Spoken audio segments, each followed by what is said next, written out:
Nicolas Ferreira, que fará 30 anos este ano, a idade mínima para ser um candidato, né, ao governo do estado, podendo sair, disputar essa posição. O Josias, dizem aqui que ele não quer muito, né, mas pode ser convencido a disputar o governo de Minas Gerais.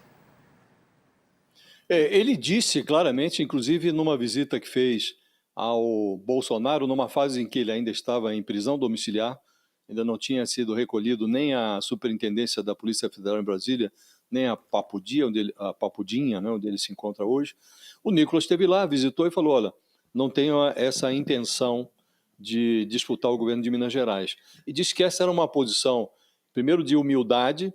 Aparentemente ele reconhece que ainda não reúne experiência para governar um estado da importância de Minas Gerais, né?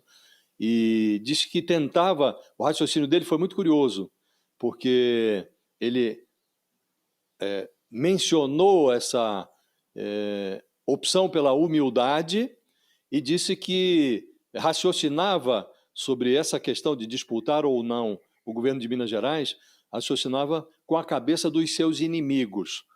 Porque ele disse, eu tenho que pensar como meu inimigo, porque o que eles gostariam que eu fizesse, que eu disputasse o governo, que eu tentasse virar governador, aí eu perco o meu foro e no outro dia estaria ao alcance do Ministério Público, estaria com a Procuradoria nas minhas costas, de forma injusta. Ou seja, ele primeiro reconhece que, humilde, não teria condições para, ou ainda não reuniria experiência suficiente para governar Minas Gerais. E de outra parte, ele próprio admite a hipótese de que, disputando, estaria como que fadado a perder a eleição, e perdendo, ficaria com o Ministério Público no seu encalço, né? Então ele acha que há material para que o Ministério Público persiga os seus calcanhares, né?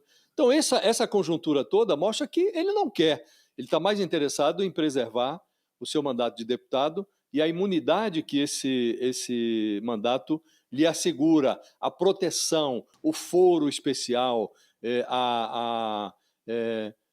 o escudo que o mandato de parlamentar lhe oferece, né?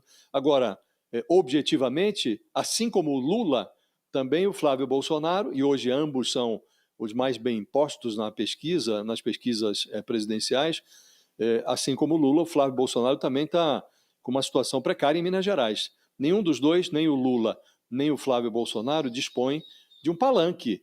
E numa dinâmica de disputa pelo Palácio do Planalto, os estrategistas costumam considerar que é muito importante que o candidato à presidência tenha no Estado um palanque, um bom candidato a governador.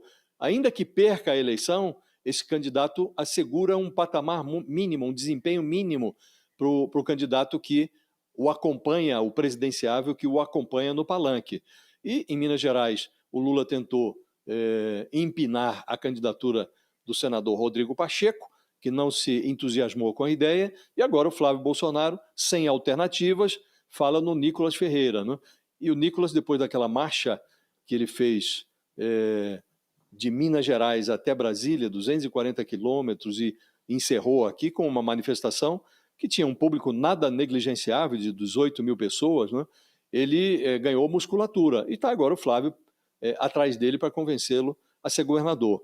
Mas, aparentemente, assim como o Rodrigo Pacheco, também o Nicolas Ferreira parece não ter muita disposição para disputar o governo de Minas Gerais. Se ele for convencido pelo Flávio Bolsonaro, será ruim para o eleitorado de Minas Gerais, que terá ali uma opção que, como ele próprio reconhece, ao se dizer humilde e ainda considerar prematuro disputar o governo de Minas Gerais, ele levará essa sua inexperiência para a urna, né? Isso não serve aos interesses de um estado como Minas Gerais. Pois é, a ver qual vai ser a do eleitor, né? Se ele for mesmo candidato, se comprará essa candidatura ou não para Minas.